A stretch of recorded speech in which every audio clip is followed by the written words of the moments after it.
Good morning, everybody. It's Javier, and I'm super excited to be with you here today. I want to start by apologizing for any confusion. Last Saturday's text might have caused. As you all know, I sent an email saying that we were going to go ahead and be canceling a webinar. I was actually out of the country again yesterday. I'm sorry, last week. And so what ended up happening, I went ahead and have an automated text reminder that goes out, and it went out. People were confused about what was going on. They couldn't get in. But like I had emailed everybody, it was canceled due to me being out of the country. So apologies, but let's go ahead and get going. We have something very important to talk about today, and we're going to do that right now. And I just want to talk to you about 5 key things that will help you thrive during turbulent financial times. I get calls after calls from people that, for the longest, this November and then into this January, when I was telling people that by June, mortgage interest rates were going to be at 6%.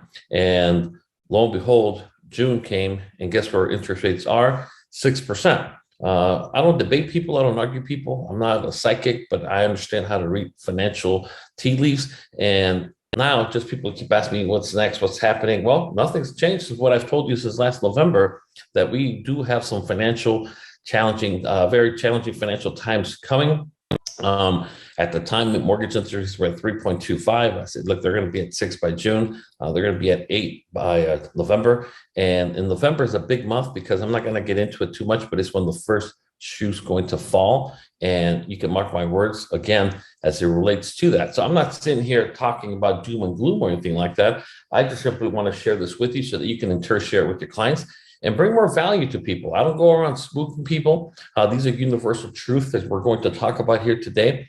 But I will tell you that we're already in challenging times.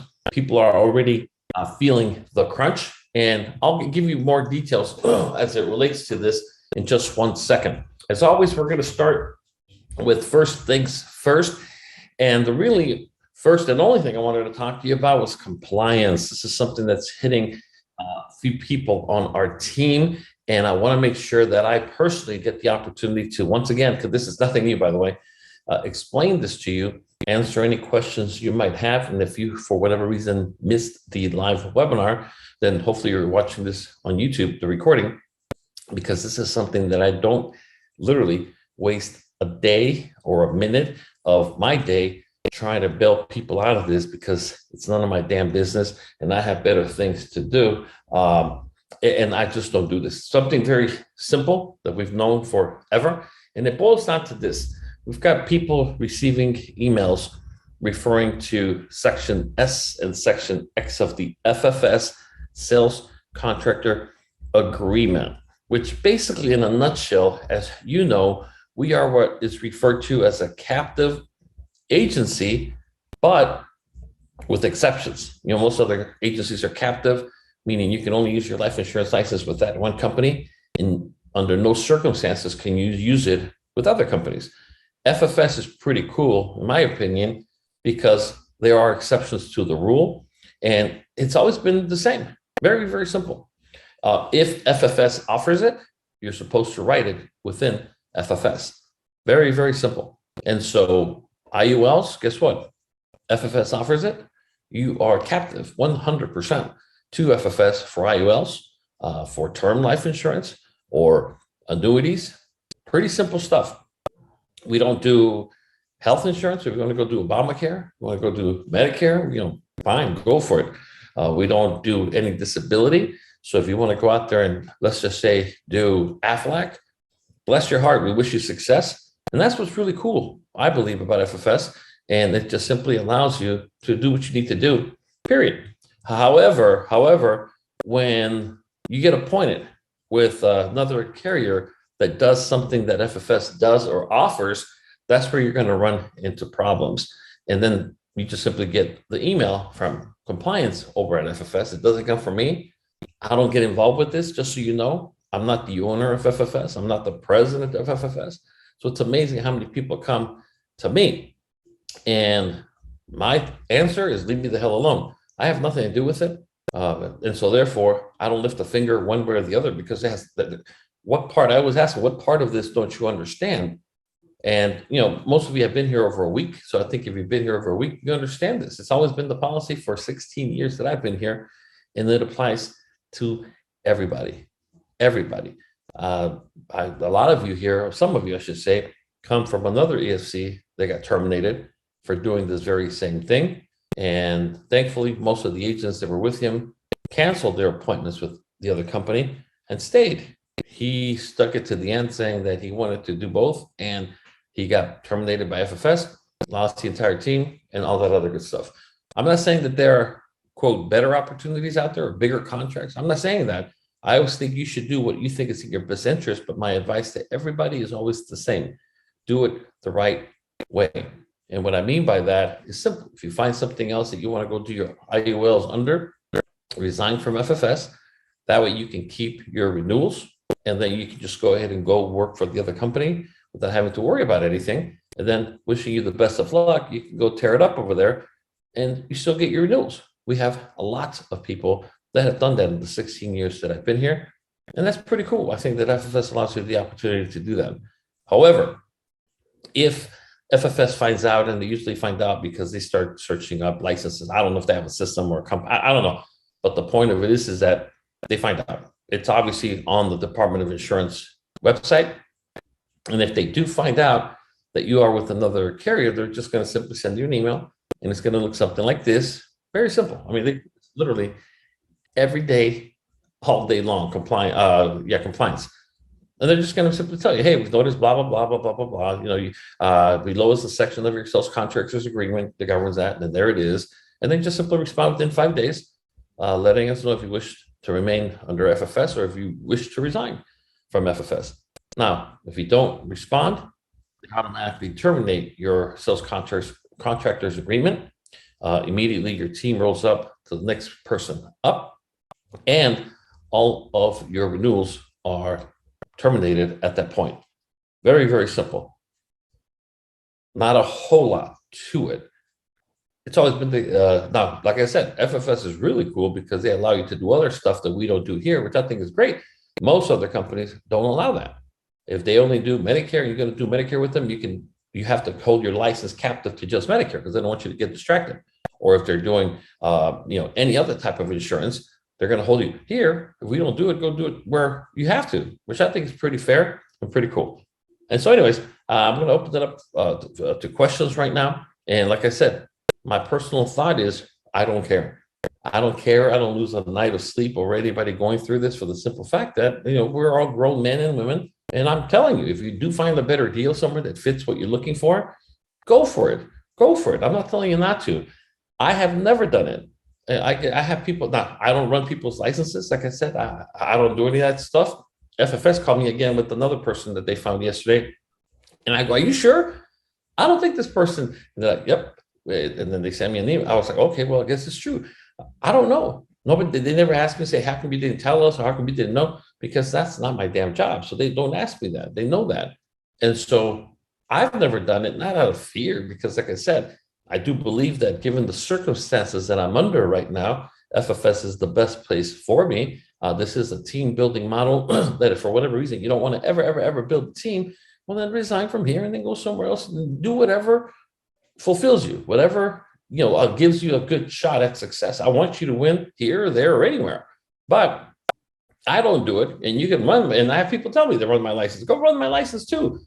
Like I said, I had an EFC in my team. They got booted out with a massive team. I think he was Diamond Club, I think, over $500,000 a year, get terminated for the same thing. So why start the drama? Because let me tell you, you will lose every single time. Now, I have never done it, not because of the fact that I don't believe that there are better contracts, because there are bigger contracts. I can tell you that right now. If you want to be nothing but a personal producer, then go find it. I'll tell you where to go. But I don't do it where I have my team here and then my contract somewhere else, because I don't want to be the worst type of hypocrite there is in my book. And I'm not saying this about anybody. I'm saying about me.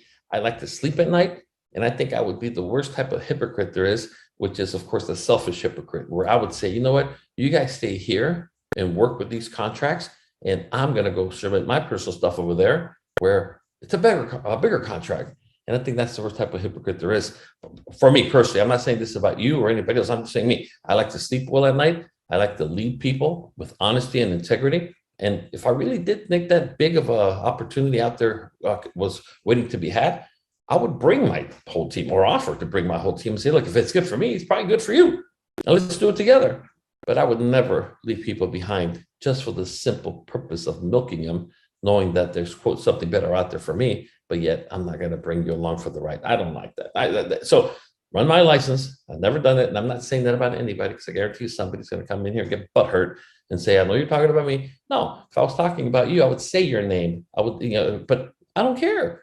And so anyways, I'm just simply, letting you know that is the case. If they do terminate you, all your team stays behind, all your new ones stay behind, all your equity shares stay behind. And for the record, these bonuses or overrides that we keep talking about as it relates to unclaimed by you go to FFS, not to me or not to anybody else. So just so you know, it's not a money-making thing for anybody but FFS as it relates to where the money goes, not for the field. So anyways, I throw it out there just to make sure you understand this, because, I don't like to spend too much time on this. It's not negative. It's just, to me, falls under the childish things that we all know is there. Now, if you agree with it or don't agree with it, do me a favor, talk to Phil, the owner, or Vince Rocco's the president, or compliance. Shay's heading compliance right now.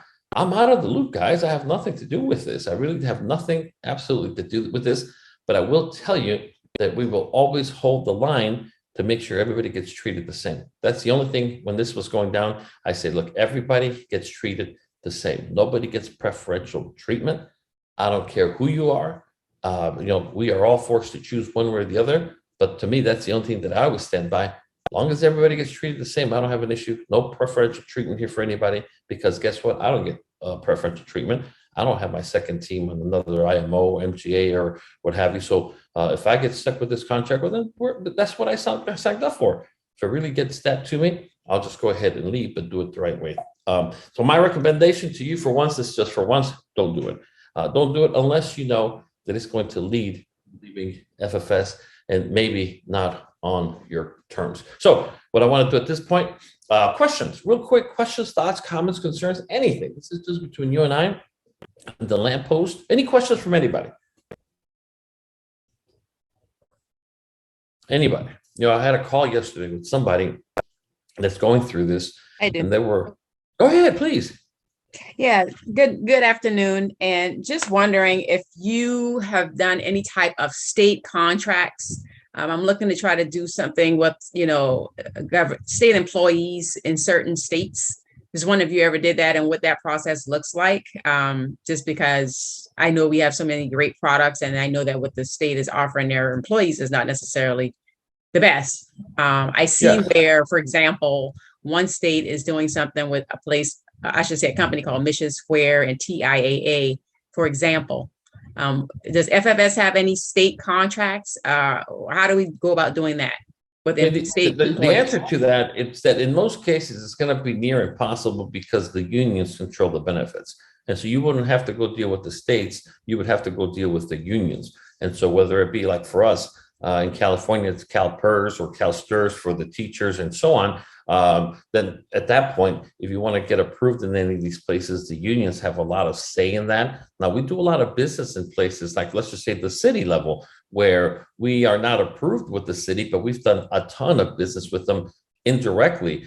Sometimes you can get in the door by working with somebody who's already approved and then offering something different. We get into through National Life with their 403B TSAs, or federal employees under the Thrift Saving Plan. But for you to get a pay slot, that's going to take years and years of work and negotiation, where they're formally taking your, let's just say, IUL contribution or premium from their check, from their paycheck or anything. That's a very long and bumpy road. We found it a lot more efficient to simply work indirectly with them than to try to go ahead and get approved directly with them as well. Does that make sense? It's a very difficult thing to do. And you said also, work you said work indirectly. Could you expound more on that? It indirectly means that I go into the school districts talking about how we are approved 403B or annuity-based companies, because we are, but I've never really written a 403B. I always end up selling them in IUL when I see them one-on-one. With the police department, we're not approved, period. with the police department, but we do fundraisers, we do giveaways, other things that leverage us to get in front of the actual police officers. And again, I cannot begin to tell you how many IOLs we've written in the police departments, yet we are not approved. We're not on their approved vendor list, retirement advisor list. We're not approved for anything, but yet we hang around there. Well, up until the pandemic, at least we would hang around there all day, writing all kinds of business with them.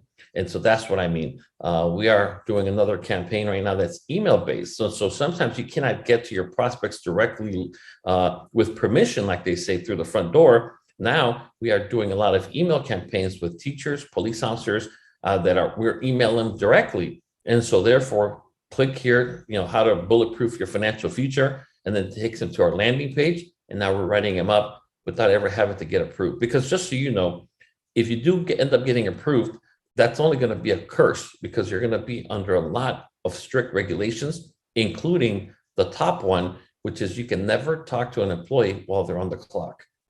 And so it defeats the whole purpose.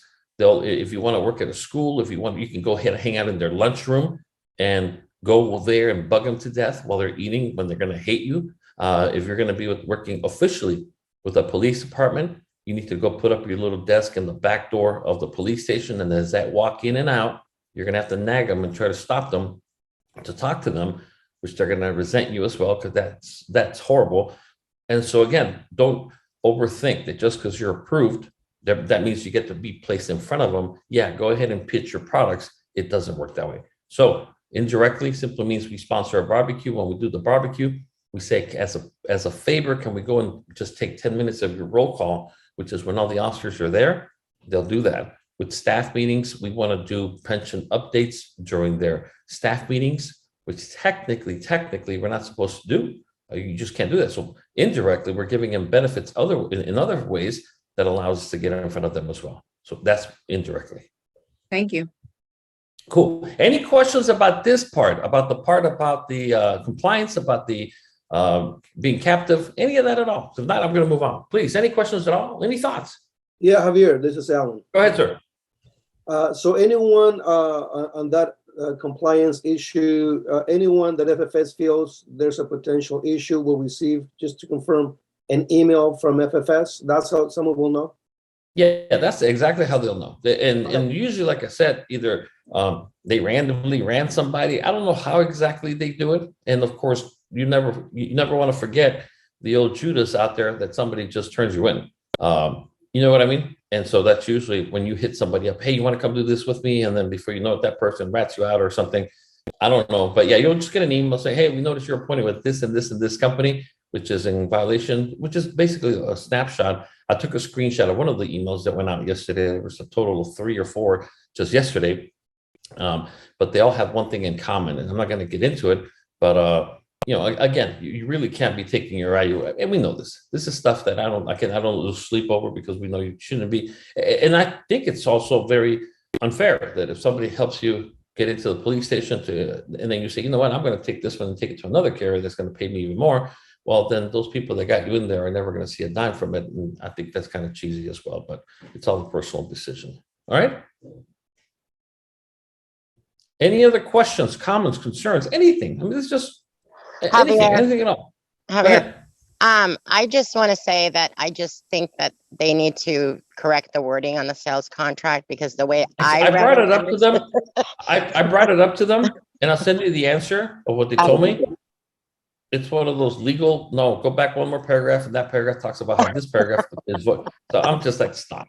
Stop, because I try to be what you call a jailhouse attorney, and walk in and say, look, somebody caught you. And they're like, oh, no, stupid. Look at this. Yeah, this. Oh, okay, it reads like the way I understood it is that you cannot be contracted with any carrier that FFS offers, because that's just how it is. But you're right. If you go back to another paragraph, then it says something different. I'll show you the text. I said, look, they got you. You screwed it up. Better fix your damn contract. They're like, okay, well, back up, fool. In one more paragraph, and it says that this voids that. Okay, stop it. So I was like, never mind. And I tucked my tail between my legs and I ran the hell out of there. But all right, cool. Any questions, comments, concerns? Let's go move on. If not, we're going to kick it off. Again, I just want to emphasize, if you have any questions, don't come to me. Go to Shay over at compliance, or Phil, the owner, or go to Vince, the president, period. All right. So like I said, we're going to talk about 5 simple keys to thrive during turbulent financial times. And let me tell you something. People now, usually at this point, 5-6 months ago, I was saying people have no clue of what's coming. People have a very good clue of what's coming, and they're feeling the pinch already. I was just talking, well, I'm not going to say names, but some of you were talking to me this week, telling me how many people are already reducing their IUL premiums. They're going to the minimums already. We've got people that are trying to cash out money out of IULs that are already barely a year old, and they can't. There's nothing in there. And my answer to them is, that's nothing compared to what's coming. That's nothing. And so it's like I said, whether you believe that a recession is coming, which technically it's already here. Who can tell me what a recession is? The general definition of a recession? Anybody? Because we hear that a lot. And I just want you to know what they're referring to. Anybody know? Any thoughts? Anybody, real quick. Market going down. I don't know. Okay, I mean, it's the general definition of a recession is when we have 2 consecutive quarters of reduced or down GDP growth. And we already had one, and technically we are in lower in this quarter. Not will it stick around? I don't know. But the point of this is that whenever we have 2 consecutive quarters of down GDP growth, we're in a recession.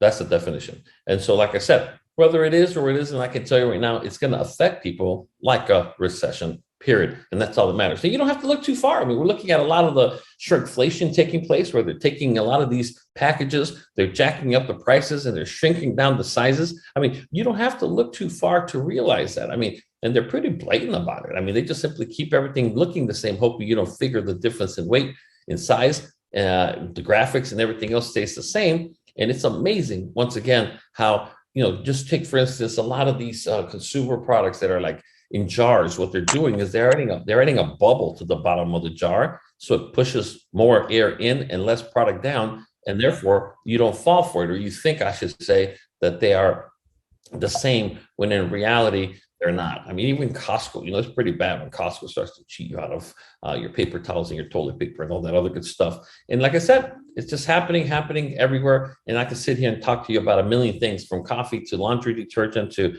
paper towels to you name it, tissues. And the point of it is that the companies are ahead of you.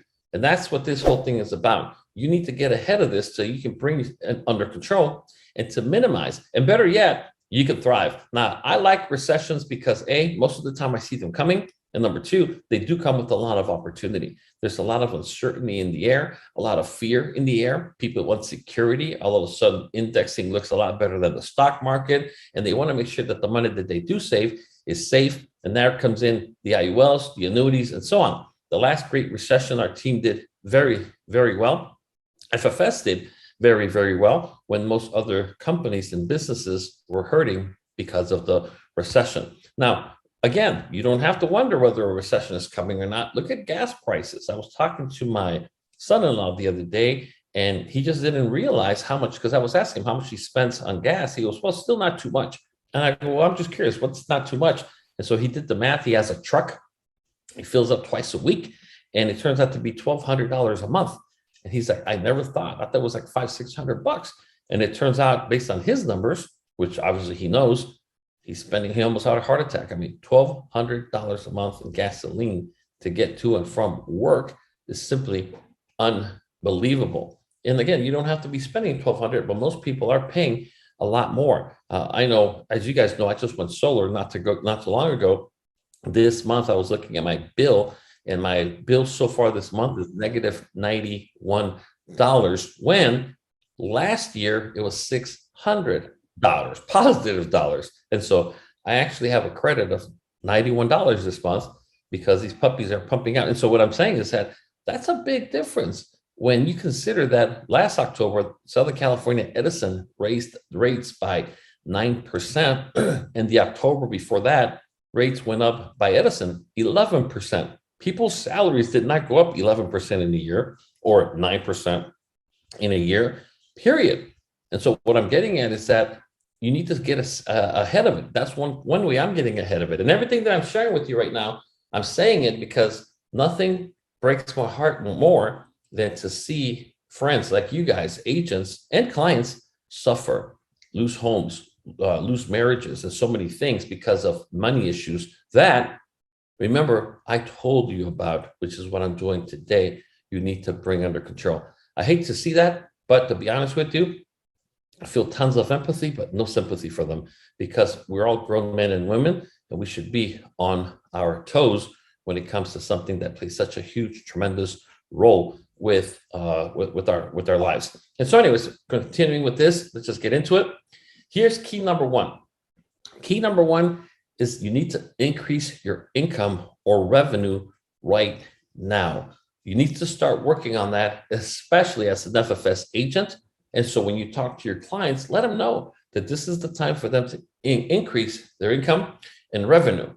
The best way to do that is by increasing your personal production. Why? Because your personal contract will always be a lot more than what you could do with the brand new team. So if you already have a team, work with them.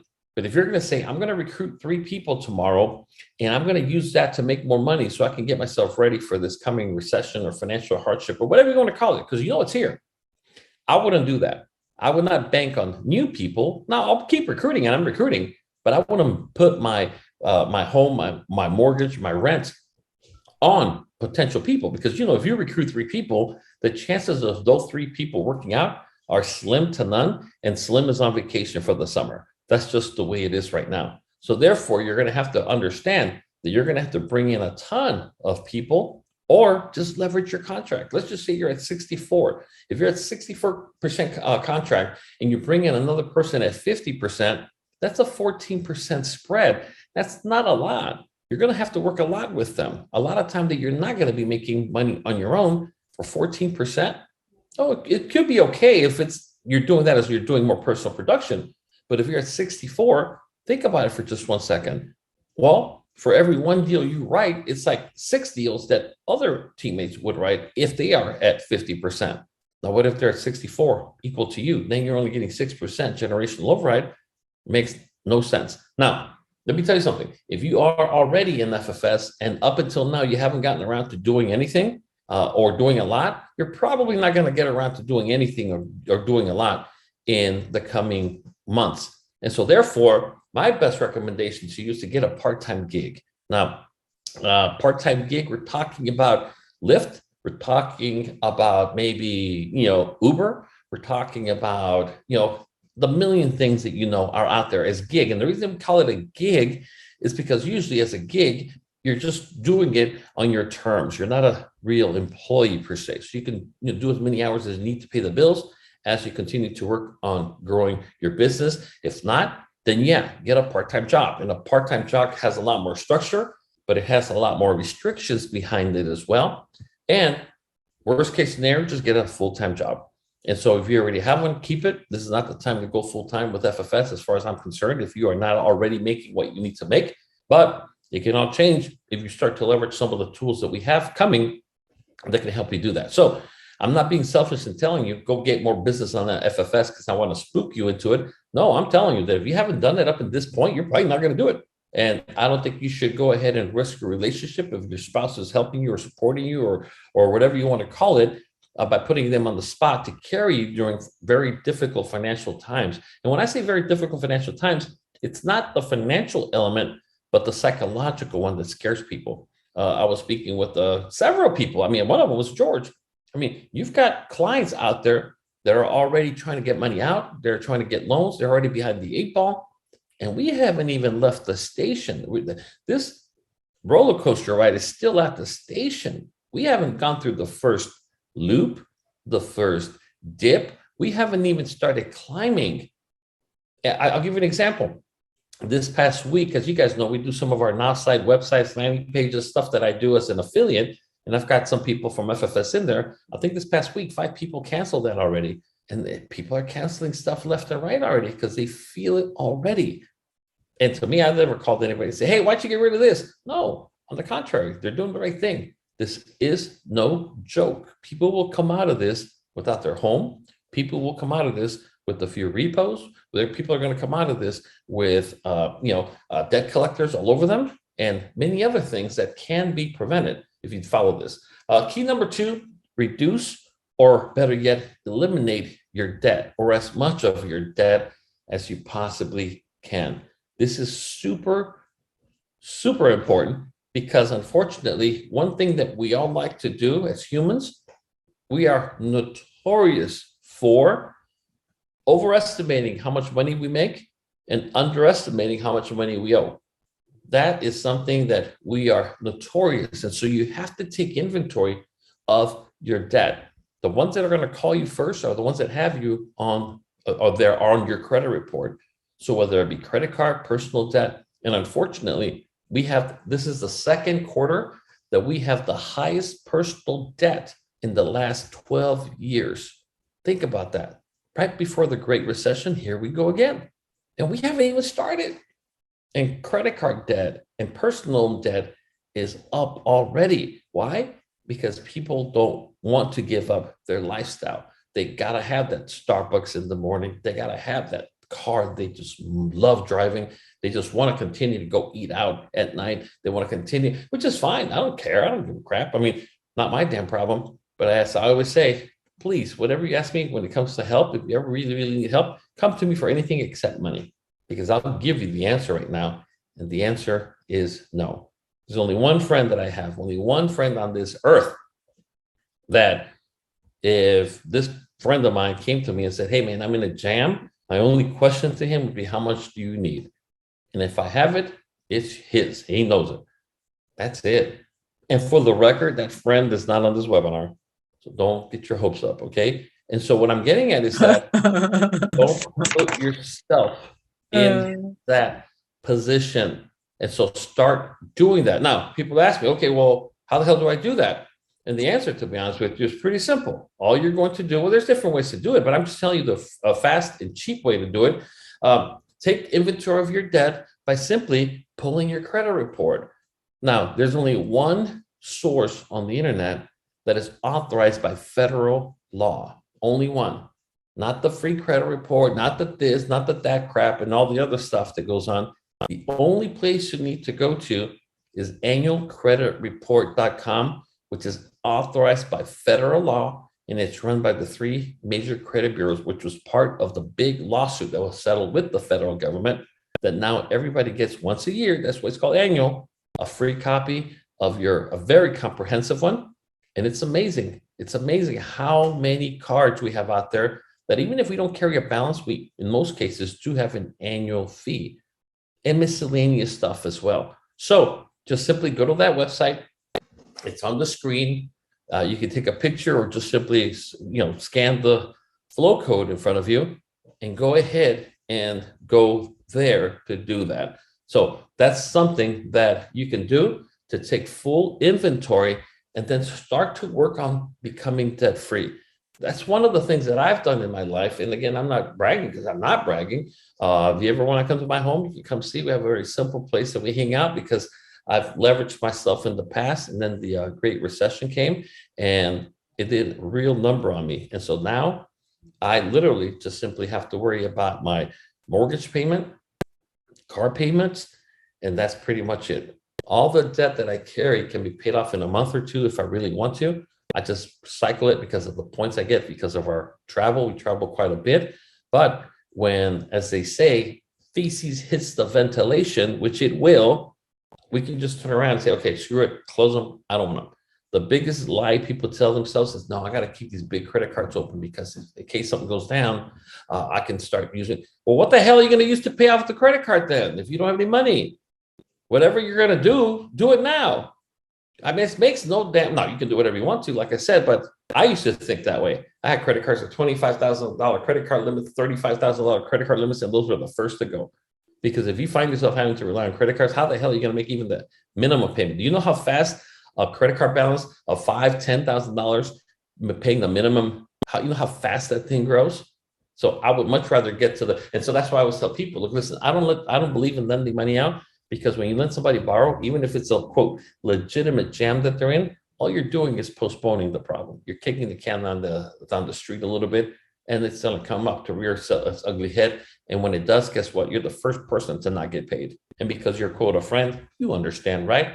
Hell no, I don't understand. I don't want to understand. That was not the deal. So therefore, never again. I'd rather see somebody sink and die, if you would, financially speaking, that throw myself in and die with them. I was in a position once where I was crossing a river and I was tied to this other person, and the person swore they knew how to swim. Before you know it, the current swept us. First thing, he starts to scream, I can't swim, I can't swim. So the first thing he did, grabbed me by the shoulders, dunked me underwater, and pushed himself up so he could breathe. And all of a sudden, everything went dead silent. As I looked around, it was a river, so the water was clear, and I could just hear air bubbles coming out of my mouth.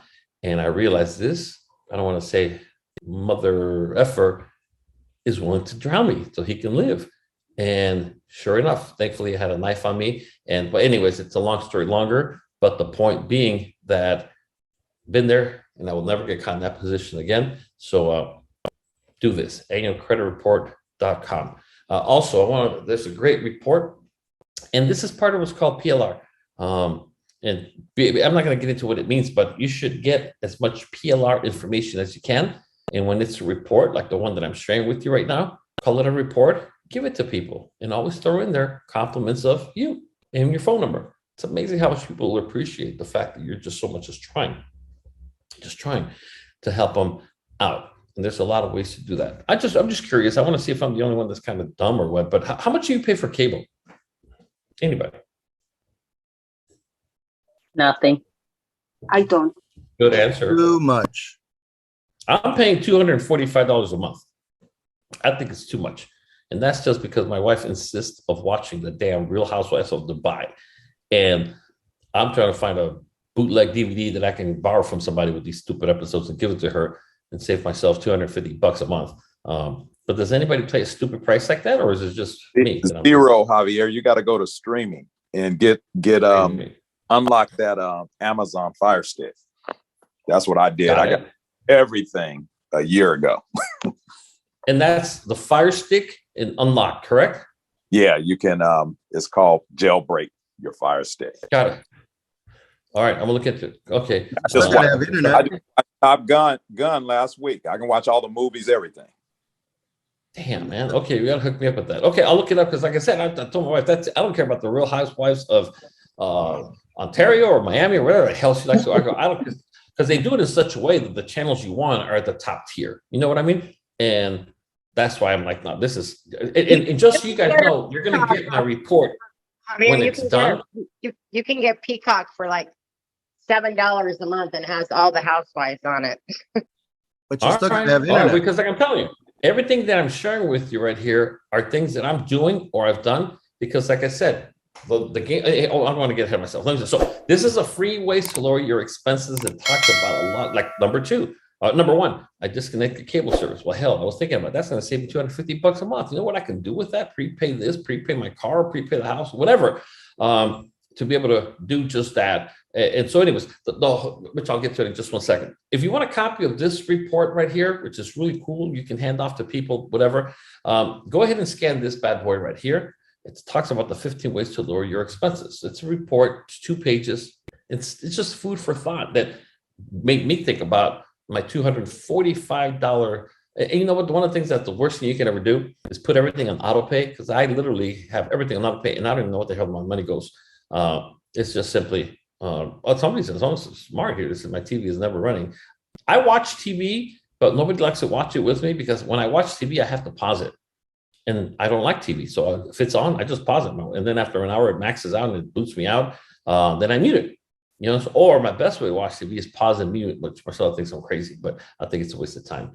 So anyways, check out that report right there. Also, if you do want to get rid of your debt or help clients, let me tell you something. If there's such thing as a universal truth is that people have more debt that they care to have. So if you ever want to do a workshop at a church, at a school, at a police, anywhere, all you simply need to do is talk about how to help people get out of debt, and they will listen. Do a 30-second, 1-minute video on social media and give them a free report, and they will be your friends for life. Because this, again, I don't care how much you make. I don't care who, everybody that has that wants to get rid of it. Nobody has it because they like it. And so anyways, this is an actual ebook, which again, if you're interested in it, I want to give you a free copy of it. And just simply scan the QR code on the screen. and it's simply get out of debt 101. Pretty cool. So go ahead and take a picture of it. And remember, if you miss anything here, don't call me, text me, ask me for anything. Go to YouTube. Go to our YouTube channel.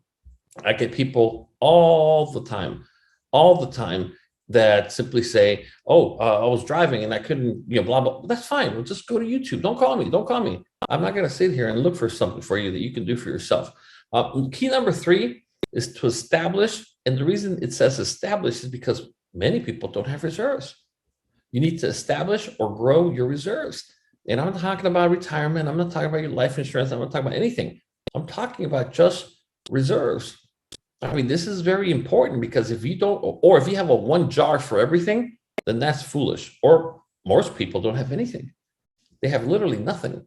And so this is the time to do that, and do it with a purpose, because let me tell you, it's going to rain. Not right now. First of all, it is raining already.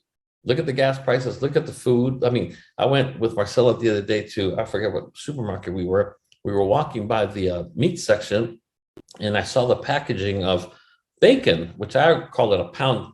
Everybody calls it a 1 pound package of bacon. And I look at it, I said, man, it looks a little light.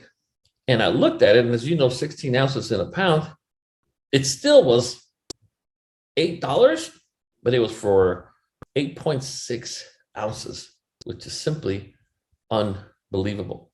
So establish, grow your reserves, do it right now. And the best way to do that is to, first of all, what a horrible thing to call any kind of income disposable, which is part of the problem because we treat it like disposable. But great, you get your money coming in, you pay what you have to pay, which are your basic expenses, whether it be your roof over your head, your car, whatever, the things you have to pay.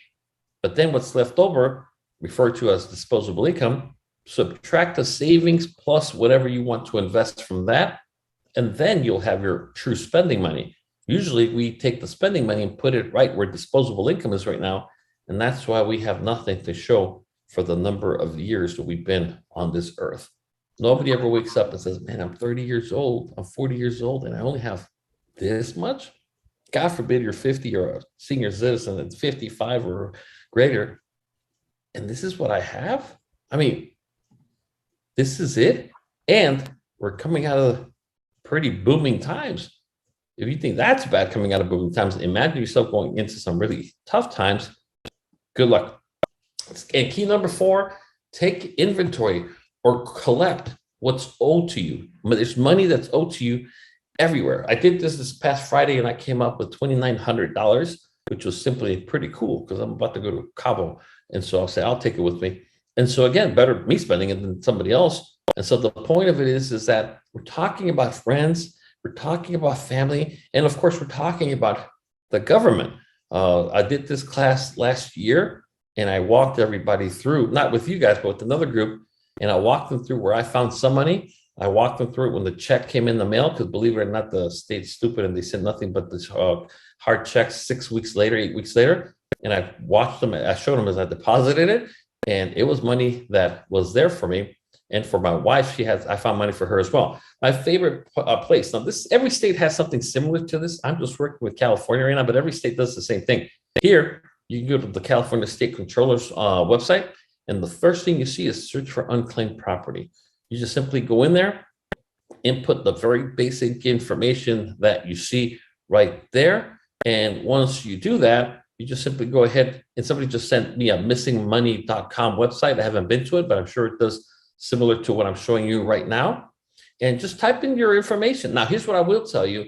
Always put less. Start with your name, address, city, and hit search, but then go back and do another one with just your name, because it might be under a different address, old address, and so on, old city. So the less, the better. And it's amazing when you go in there, you'll find anywhere from under $100. There's a whopping $5.51. But if you look towards the bottom, there's $15,000 right there. And so the point that I'm making, missingmoney.com, Teresa Barrow was saying, links all the states. That's pretty cool. So go there. And so if you use that one, if you're out of state, or you want to just make sure if you've ever lived or set foot in another state, maybe you have money there, try that one out as well. And so, like I said, here for California, it's the California State Controller's Office. That's the actual link right there. Scan it, the flow code. And you can actually go there, and it's amazing how I sit down with my clients when I'm, running scenarios for an IUL or illustrations, and I just take them there. And lo and behold, man, they find money, and you are their hero as well. And lastly, I just want to talk about number 5, which is to make sure you have a 2 to 5 year plan and stick to it, because the coming years are going to get bumpy. I promise you that it's going to get bumpy for a lot of people. And for some people, just like in 2008, 2009, it will wipe you out. The difference is this time around, we're even older. Can you imagine starting from scratch at 40? God forbid you're 50. Seriously? I mean, for God's sakes, you qualify for AARP. Now, what if you were 55? Yeah. I mean, to start all over again and start messing with your, bill collectors and settling debt and starting to save for your retirement. So by the time you're 125, you can hopefully retire in peace. I mean, who wants that? So have a plan. Again, my plan has always revolved around minimizing debt. It makes no sense, by the way, to have an asset sitting over here to the right when you have debt sitting off to the left. Literally, sell off stuff you don't need. You know how much, not only to be sexist, but women are more notorious than men for clothes that literally are worn once, twice. I've been going to the convention with FFS for 15 years, and I wore the same damn suit. I mean, well, actually 2, because I got bigger and I couldn't fit in the other one. But the point of it is that I'm not there to impress anybody. I don't care. I'm not going to sit there. I go with my wife. Hey, we're going to go to the convention. Oh my God, what am I going to wear the first day? And I got to get some for the second day. And I'm like, ooh, I don't think anybody really cares. But I go, man, if you had a garage sale nowadays, you can do it, of course, online. It's amazing how much money we have there in stuff like that, or old jewelry, or whether it be watches. I've never lost money with Rolexes. I have a few that I'm going to get rid of just because of the fact that I don't have them you're supposed to keep them in a self-winding case, which I don't do that. I personally, oh God damn, I don't even have it on. I personally prefer my Apple Watch. It's more practical than even a Rolex or any other type of fan. That's not me. That's not me. So if I'm going to dump all this stuff and either put it in cash or, pay out for the car or whatever, it's better than just sitting in the safe, just literally gathering dust. That's all it's doing. And I'm just going to dump. So if anybody wants to buy a Rolex or 2 or 3, let me know. I can give you a cool deal, because nothing wrong with it. I probably worn them like 4 or 5 times each. And they are the Submariner, which is the biggest one, and also the what's the other daytime Datejust or whatever the hell it's called. We can do that as well if you want to do that. So let me know. Let me know if you are in the market. I've never lost money on them. I do treat them as investments, because I don't know why people would buy a used one. They can go buy a new one for less. But every time I sold it for more than I bought them, and I give them the receipt of what I paid for it, and I always get paid more. I never understood that either. Anyways, what I want to do is I want to turn it over to you to see if you have any questions, comments, any concerns about anything before we go ahead and wrap it up. Any questions from anybody about anything? Javier, please. this is Alan. Hey, Javier, Go ahead, Alan. Alan, go ahead. Hey, thanks for the tip, brother. I went to that website. I just found 2 items for me for $400. I'm gonna claim. Damn. It's a 50%. It's a 50% split, just so you know, Alan. This is not free. $100, man. So, that's dinner. That's tell me. lobster in Rosarito Beach. Damn, there you go. You got it. I'll take it. All right, cool. All right, cool. Anybody else, please? Yeah, Javier, this is George. Hey, most of you were on the webinar a couple of weeks ago. I was talking about savings. One of the things I was going to add about the savings, to echo what Javier's talking about, try to see if you could find what I've had the most luck with is an app. I use an app called digit.co, C-O, and it's all cloud-based. And what I like about that app, it basically uses an algorithm to monitor your spending, how much money's coming in, how much money's going out, and it determines for you how much you can actually save. And it's amazing how quickly everything adds up. Now, you don't have to use that particular app, but use something to make it automatic. It just makes it that much easier for you to put money away. And we really definitely do need to do it. Oh, there it is. Okay. All right. We'll talk later. You got it, man. All right, well, George wants to buy it. So, George, you want this size? Or maybe this is more for you. We should call this the HSN network. I don't know. I'll have to see. Yeah, there you go. To see him in person. Sales today more. only. And here's the best part. You can make 5 easy payments of $5,000 each. So that's all. And then includes free shipping. Oh, and then one other comment, if I can add anything else. I know we got a few minutes. Go. Javier's absolutely right. What's going on with the economy right now? You guys have been hearing the latest news that companies are starting to rescind, job opportunities. People that were getting ready to start work, all of a sudden are getting notified either the day of or delayed, told that they're rescinding on that.